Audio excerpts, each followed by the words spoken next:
The topic of today's presentation is a product overview and installation guide for CommScope's Mini-OTE 300 optical terminal enclosure. We will review the Mini-OTE's features, capacities, and operation, as well as provide best practice instruction for fiber cable preparation and installation into the Mini-OTE. The Mini-OTE is a small, highly versatile closure that offers optical splicing capability, fiber storage, and up to 12 hardened network access ports. The hardened ports are available in either DLX format or the industry standard OptiTap format. The closure is Telcordia GR771 core certified and can be mounted on aerial strand, ground pedestals, utility poles, or below ground vaults. Internally, the Mini-OTE houses a white fiber management organizer tray that has 2 fiber splice trays and 1 feed-through tray for express fibers in the accessed buffer tube. Underneath the organizer tray is the expressed buffer tube storage area. Each fiber splicing tray can accommodate up to 20 fusion splices or 40 total splices per closure. When incorporating optical splitters or other passive modules, the overall splice capacity will decrease. The Mini-OTE has 5 fiber feeder cable entry-exit ports, 1 at the top left for inline express installations, 2 bottom ports on the left and right sides for butt express installations, and 2 branch distribution ports located between the primary entry exit ports. These ports are designed to accommodate any fiber cable up to a 1/2 inch in diameter. With minor modifications, a larger cable size up to 14 millimeters may be used. A ground wire feed-through port is located at the bottom right of the OTE 300. This port will accommodate number 6 gauge solid ground wire. The cable entry and exit ports of the Mini-OTE can be modified to accommodate larger size cables up to 14 millimeter. To modify the cable entrances to accept the larger cable sizes, clip off the ring strip positioned on the outer side of the gel seal cable entry. Remove the lower ring strip and cut only the ring strip on the port that the larger cables will enter into. Reinsert the ring strip back into the gel seal of the Mini-OTE. The Mini-OTE can be either strand or pedestal mounted to fit the network design criteria. In pedestal mount applications, the feeding cable enters the bottom feeder ports on the left or right side, passes through the splicing storage area, and exits through the bottom opposite side feeder port. The cable then is passed on down the line to the next OTE location. For aerial installation, the Mini-OTE can be horizontally mounted on the strand. The horizontal strand mount installation differs as the feeder cable is placed through the bottom left or right feeder port, passes through the splicing storage area, and exits through the feeder port on the top of the OTE. Additional clearance between the strand and the Mini-OTE housing can be gained using the optional adjustable strand mount bracket. The following accessories are shipped with each Mini-OTE: 5 cable retention clamps, 6 hex bolts for cable retention assembly, 1 inline ground bonding bar, cable ties, 2 perforated foil pieces, 5 gel port plugs, grommets for micro buffer, standard loose tube, and ribbon cables, 2 feet of spiral wrap, 30 45 millimeter splice protection sleeves, strand and pedestal mount hardware, and additional splice sleeve holder. The following supplementary kits are also available: cable retention clamps, strand mount clamps, pole mount kits, and adjustable strand mount clamps. The tools necessary to complete a Mini-OTE installation include a can wrench, razor knife, fiber scissors, flexible measuring tape, colored Sharpie marker or colored marking tape, flat blade screwdriver, buffer tube cutter, and buffer tube slitter. For mid-sheath cable preparation, 56 inches of exposed buffer tube is required for installation. Remove approximately 18 to 24 inches of the outer jacket. Locate the crossover center point. Measure 28 inches to either side of the crossover center point. Remove outer jacket, armor tape, moisture blocking tape, binder yarns, and any filler tubes. If performing a direct cable entry installation into the Mini-OTE, measure and mark the cable 56 inches from the stub end of the cable. There is no need to find the crossover point in the cable. Remove outer jacket, armor tape, moisture blocking tape, binder yarns, and any filler tubes. Cut the strength member at a length of 1 3/4 inches from the end of the sheath opening. Repeat this process at the other cable end. For cable with armored shielding, remove a section of the outer sheath 180 degrees around the cable by 1 inch in length, measured from the end of the cable jacket.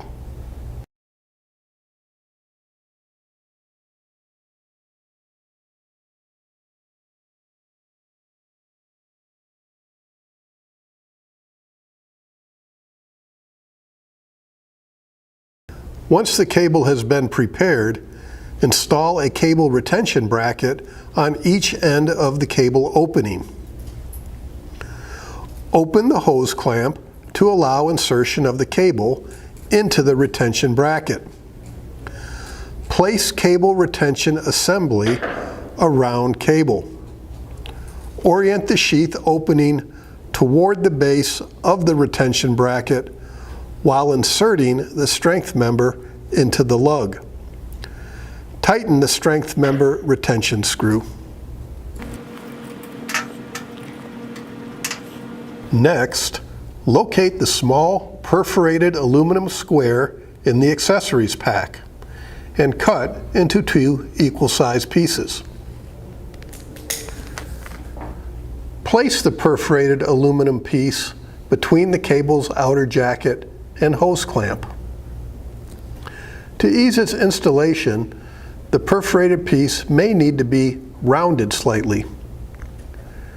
Tighten the hose clamp while being careful not to crush the cable. When placing the fiber cable into the Mini-OTE, it is advisable to route the input or feeding side buffer tube onto the right-hand side fiber routing slot. For butt entry pedestal installations, the bottom right side port is preferred for the feeder input. For inline or strand mount installations, the top port or bottom left port is preferred for the feeder input. When done this way, the fibers to be spliced will coil counterclockwise in the upper splice tray and not require a route reversal in order to lay correctly into the splice holders. Before installing the cable into the closure, remove the internal white organizer tray. Press the tabs on either side of the organizer tray, lift, and roll it to the left. Avoid pulling up on the assembly and pulling out the pre-installed 900 micron fibers. Next, place the cable retention clamps into the selected cable entry ports. The clamp should seat with an audible click. Using the slotted hex head bolts, fasten all cable retention brackets to the ground plate.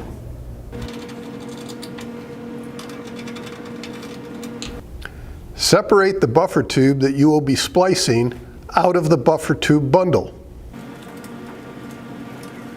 Coil and store the express buffer tubes into the buffer tube storage area. Use the flip and fold method shown here. Start with about a 3-inch diameter loop and then flip and fold the cable down into the express buffer tube storage area. Secure the express buffer tubes with tie wraps.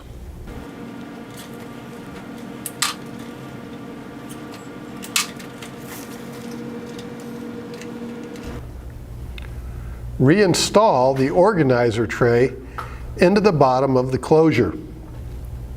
You will hear a click when the tray is locked into the closure base.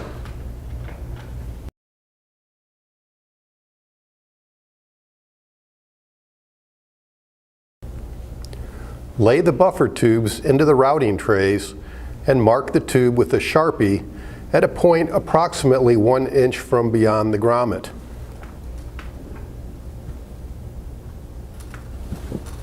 Using a buffer tube slitting tool, slit the buffer tube from one mark to the other mark and remove the buffer tube.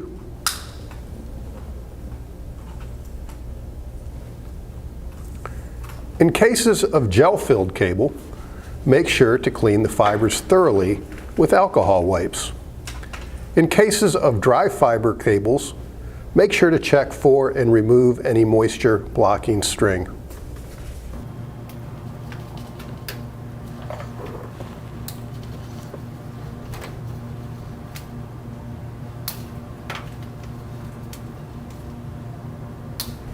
Insert the buffer tubes into the routing tray, sliding grommet to align with the retaining groove in the routing tray. Secure with cable ties. Make sure that the right side cable tie faces downward so as not to interfere with the closure body.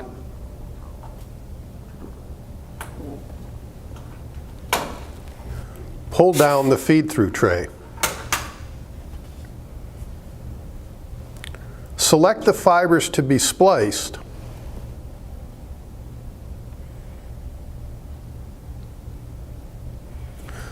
Cut at the midpoint of the fiber loop. Set aside.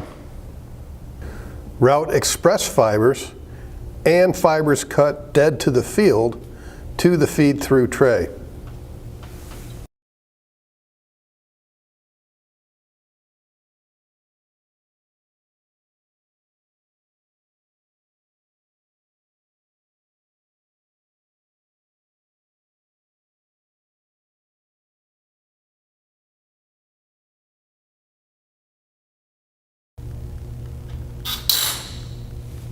Remove 900 micron fibers from the splice tray.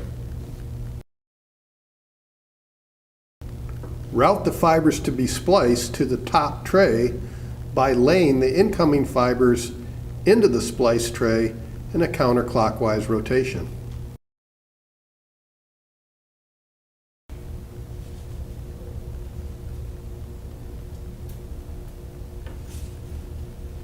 Replace 900 micron fiber and test fit into splice sleeve holder.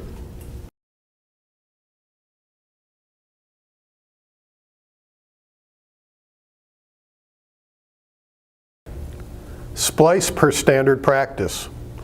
Replace dust cover on tray after splicing. For armored cable applications, connect solid number 6 ground wire by securing to ground bus with a slotted hex nut. Route through ground wire port. Install port plugs into all unused ports, including ground port if no ground wire is being used. Ensure all port plugs are properly aligned. The larger flange is oriented to the inside of the Mini-OTE. The larger plugs fill any unused feeder or branch ports, The smaller round port sealing plug is used to fill an unused ground wire port. Before closing the lid, ensure that the black braided tubing will not be pinched when sealing the closure. To seal the Mini-OTE, snap the right side hinge, left side hinge, then top hinge. Lastly, tighten the security bolt with a can wrench. When properly closed and sealed, the gel seal will be slightly visible around all port sealing plugs and cable entry points.